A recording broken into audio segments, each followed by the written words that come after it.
아니 그 사실 우리가 이제 예보를 늘 이제 받아 보긴 하는데 기상청에서 제공하는 그 예를 들면 예보는 어떻게 결정이 됩니까? 저희가 관측을로 시작을 해서 시뮬레이션을 돌리고 이걸 예보관이 해석하는 과정을 겪어요. 전 세계에서 기상 관측을 동시에 딱 해서 이제 슈퍼컴에 탑재되어 있는 소프트웨어로 이제 시뮬레이션을 하면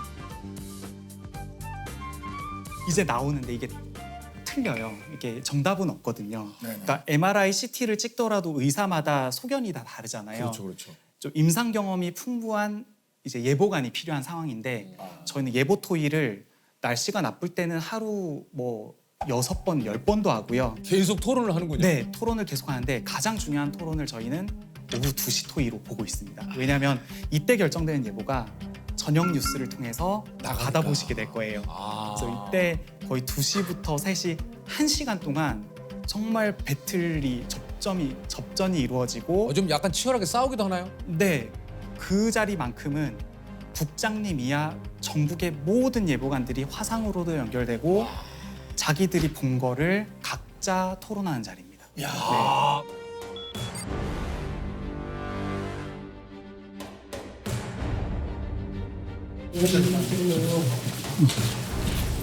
광실 거고 다음 광실은 촬영 사연에 오시. 네, 반갑습니다. 네, 대전입니다. 부산입니다. 네, 감사합니다. 16일인 경우에 바람이 서부이터 정도 불게 되면 체감 온도는 7, 8도 정도로 이제 내려가는 그런 상황입니다. 수도권이나 내륙 쪽에 상승 운동이 있을 것으로 봐서 전리석 F8에서 우박이 가능하다고 보고 있고요.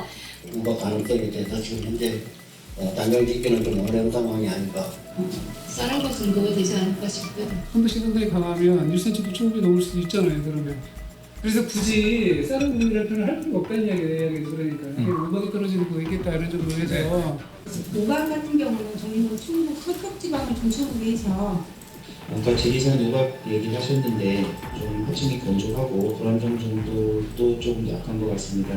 또 제가 하나 염려스러운 것은 진짜로 비와 오기는 14일날 또 비가 또 온다면 또 안 오나 뭐 이런 형태로 전개가 될 가능성은 없는 건지 저희가 보기에는 서울 쪽에 이제 강수는 충분히 올 수 있다고 보고 있고요. 10에서 15시까지 모든 지역에 다 비 오는 건 아니에요. 그게 굉장히 빈도가 많을 거예요. 그러니까 잘 설명해 주시기 바랍니다.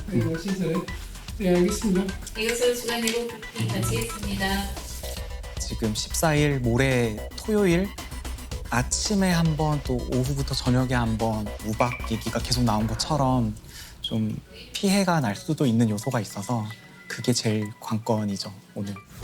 비는 토요일 오전부터 밤사이 중부와 전북에, 오후에는 전남과 경북, 또 경남 서부 내륙에서 오겠고요. 곳에 따라 우박이 떨어질 가능성도 있습니다. 그 사람이 어떤 자료를 근거로 어떻게 주장하는지가 전국 이제 지방정치청까지 실시간 중계가 되거든요. 그 자리에서 뱉은 말은 책임을 져야 됩니다. 네. 이거 와 근데 이런 거 예보했다가 다음날 뉴스에 뭐 네. 기상청에 뭐 예보가 뭐 이렇게 해서 뭐 엄청난 뭐 피해를 봤다 이러면은 또 그분 와. 네, 어제 했던 말에 대해서 이제 곱씹게 되고 그래서 사실 예전에는 틀리면은 혼낸 적도 있고 혼났어요. 막 더 잘하라고 한 적도 있는데 요즘은 그런 말을 잘 안 해요. 저는 2017, 18년 이때 총괄예보관으로 근무를 했었는데 총괄예보관님은 우선 최종 결정권자라고 봐야 되고요. 책임이 정말 막중하죠. 의견들이 다 다르잖아요. 오늘 토의도 보셨지만 미묘하게 다 다른데 A, B, C, D 중에 B를 결정했는데 C라는 상황이 나왔다. 근데 그게 뭐 단순한 오차가 아니고 그걸로 인해서 어떤 일이 벌어졌다. 이러면 이제 마음이 이제 천근만근인 거죠. 말수도 좀 줄어들고 실제로 좀 약간 우울 비슷하게 증상들이 오고 옆에서는 그래요. 괜찮아, 주눅 들지 마. 막 북돋아주고 소신대로 해라고 해주지만 본인이 제일 괴롭죠. 올해 그 사실은 이제 장마 예보를 하면서 뭐 어떤 뭐 해외에 있는 뭐 그 뭐 사이트에선가요? 그 네네. 한 달 내내 거의 장마가 된다. 네. 이런 것 때문에 한동안 되게 좀 술렁술렁 됐었는데. 네네, 맞습니다.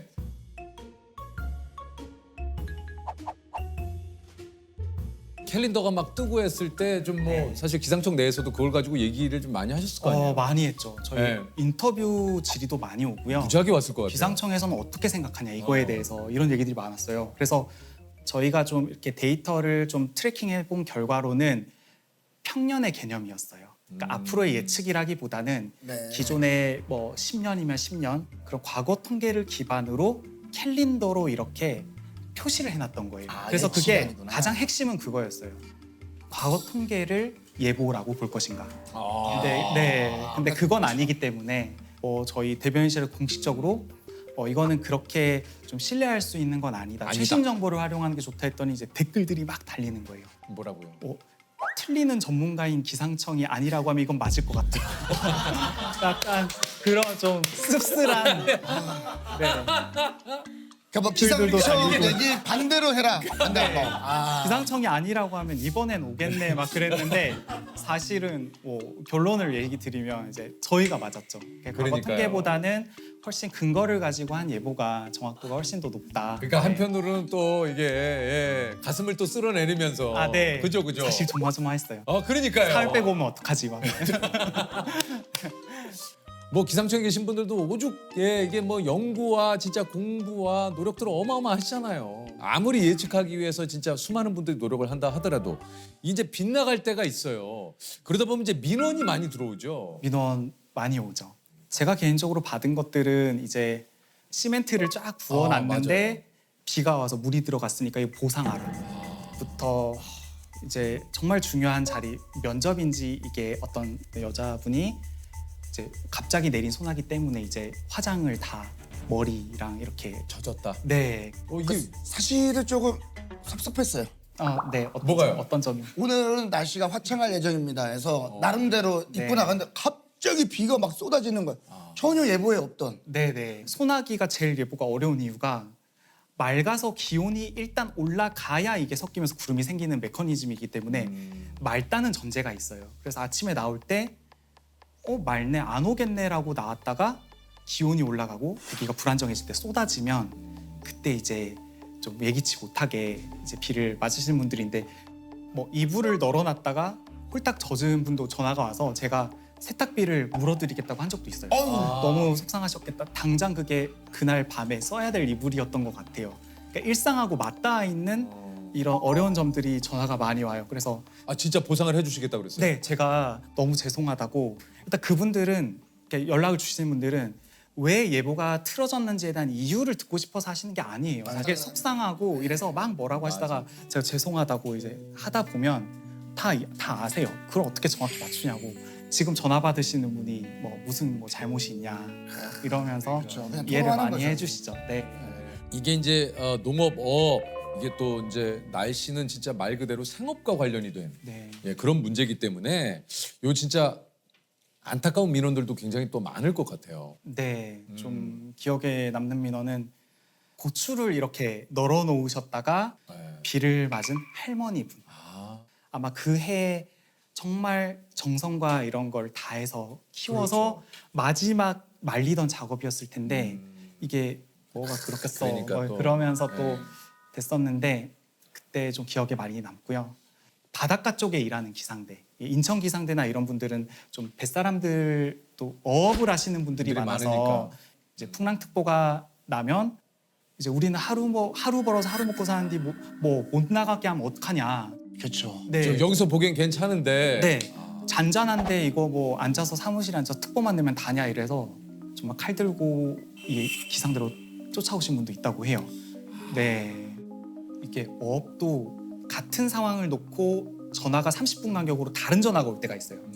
지금 이렇게 잔잔한데 무슨 풍랑특보냐 해제하라는 쪽과 지금 사람 죽을 것 같은데 빨리 안 내고 뭐 하냐인데 이렇게 물어봐요. 지금 배 이름이 어떻게 되시냐 평화호.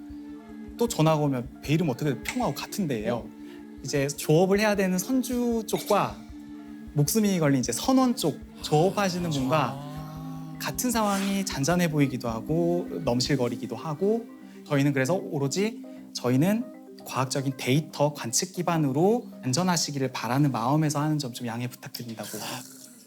우리나라의 그 어떤 그 예측 이런 시스템이라든가 모든 것들 네네. 해외와 비교해서는 좀 어땠습니까? 저희가 뭐 자동차나 반도체 강국이라는 걸 아마 다들 아실 텐데 조선 쪽도 마찬가지고 날씨도 그 정도 됩니다. 네, 자신 있게 말씀드릴 수 있는데 자체적으로 저희가 시뮬레이션 모델, 수치해본 모델이라고 하는 것도 개발해서 구동을 이제 시작을 했고요. 이걸 할 수 있는 나라가 몇 안 돼요. 저희 천리안 위성이라고 있죠. 우리가 쏘아올린 위성도 있고요. 있죠. 슈퍼컴의 성능도 상당하고 선진국 계열에 거의 들어왔다라고. 자, 우리 뭐 또 과장님께서 이렇게 자신 있게 얘기하시는 거니까 네. 믿으십시오, 시청자 여러분. 예, 우리 또 우리가 기상청- 믿음이 하나가 믿어야 돼요. 되면 믿음이 하나가 으쌰으쌰해야 되면 돼요. 으쌰으쌰하면 돼요. 조세 네. 으쌰으쌰해야 돼. 그 얼마나 또 고생이 많으십니까 진짜로. 스트레스 많이 받으시겠어요 진짜. 또 너무 그러시면 또 많이 혼날 수 있어요. 네. 근데 요즘 들어서 최근 들어서 자꾸 이렇게 국지성 그 폭우, 이렇게 뭔가 기상 이변 같은 일들이 좀 많이 벌어집니다. 맞아요. 특히 여기엔 비가 내리는데 저쪽은 멀쩡하고 네. 어떨 땐 보여요. 높은 데서 이렇게 구름에서 보면 막 쏟아지고. 저기 쏟아지고 있네 이런 맞아요, 게. 맞아요. 네. 어쨌든 그런 것들이 우리 네. 참 동남아 지역의 스콜처럼 이게 이제 네, 그렇게 네. 이제 좀 그 기후가 좀 변하는 것 같아요. 그렇죠. 기후 변화 때문이다. 아, 특히 지구 온난화라고 하는 이게 기온이 올라가게 되면 공기가 머금을 수 있는 물의 양이 늘어납니다. 비례 기하급수적으로 늘어나거든요. 네. 일단 내렸다 하면 쏟아내는 물의 양도 많아지고 바다에서 증발하는 수증기도 많아지거든요. 네. 대기 전체에 물이 많아진다고 봐야 될 것 같아요. 그래서 어떤 폭우뿐만이 아니라 폭염의 양상도 좀 달라지거든요. 네. 열대야가 많아지는 이유가 맞아요. 습도가 많기 때문에. 올 여름 되게 습했어. 정확히 일치하진 않지만 그러니까 동남아스럽게 약간씩은 변해가는 그런. 기존에 볼 수 없었던 어떤 그렇습니다. 일인 것 같아요. 네네. 이게 왜 자꾸 예보가 틀릴 수밖에 없냐면 원래 과거 경험이 사실 중요하긴 중요한데 맞아요. 겪어보지 못한 날씨들이 그렇죠. 좀 나타나고 있는 이거 상황. 뭐 진짜 가을이 실종되고 이대로 겨울이 되는 건 아닌지 우려하는 목소리가 높습니다. 얘기 들어보니까 30년 평년 대비 여름은 20일 길어지고 겨울은 22일 정도 줄어들고 있다라고. 네네, 실제 데이터로 그렇게 나오고 있습니다. 겨울은 짧아지고 여름은 길어지고 봄은 약간 늘어나고 가을은 또 약간 짧아지고. 기상학적, 기후학적으로는 온도를 저희는 좀 기준으로 하고 있고요. 예를 들어 이제 겨울이 올 텐데 일평균 기온이 5도 밑으로 내려갔다가 그 위로 회복이 되면 안 치고요. 밑으로 내려갔다 회복이 안 되는 날부터 이제 겨울이 접어들었다. 또는 뭐 여름 같은 경우는 20도 일평균 기온 위로 갔다가 뭐 내려가면 아닌 거고 올라갔다가 그 밑으로 안 내려올 때. 그게 여름의 시작. 네, 그런 걸 기후학적으로. 야, 이거 처음 알았네. 그래서 오늘이 최저 온도가 15도고 최고 온도가 20몇 도라고 돼 있더라고요. 네네. 네, 그러면 이제 가을이라고 표현을 할 수가 있는 거고. 아직까지는 겨울이 아니고 가을. 가을이다. 네네, 맞습니다. 네. 아니 그 다가오는 겨울 날씨를 예상한다는 게 좀 어떨지 모르겠는데 좀 어떨 네. 것 같습니까? 이게 장기 전망은 사실 좀 많이 어렵죠, 어렵습니다. 어렵죠. 어려워서 저희도 확률적으로 접근을 합니다. 평년이라고 하는 걸 기준으로 잡고요. 평년은 30년 평균.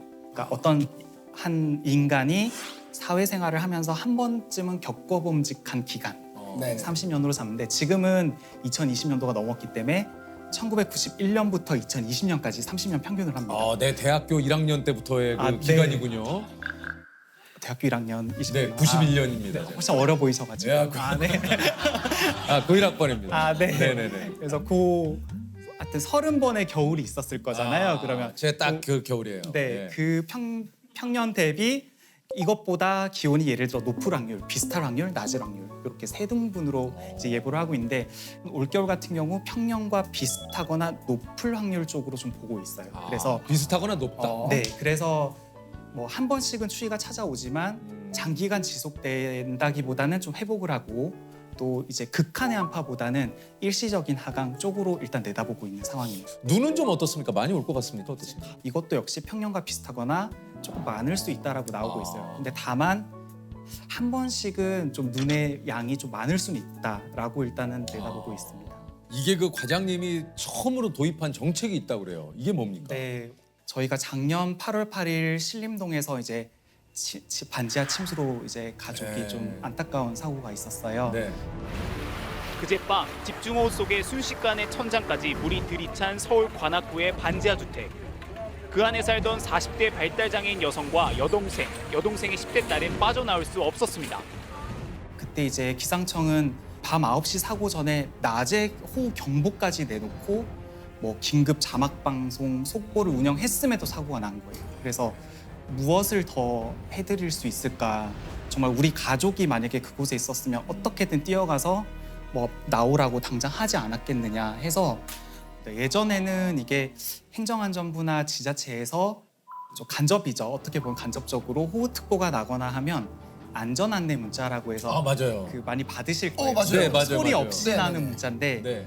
이건 안전안내가 아니라 40대 11이라는 소리를 동반한 긴급재난 문자로 기상청이 우리가 직접 알려드려야 된다라고 해서 그래서 이게 시작이 된 시작이 거군요. 됐습니다. 아.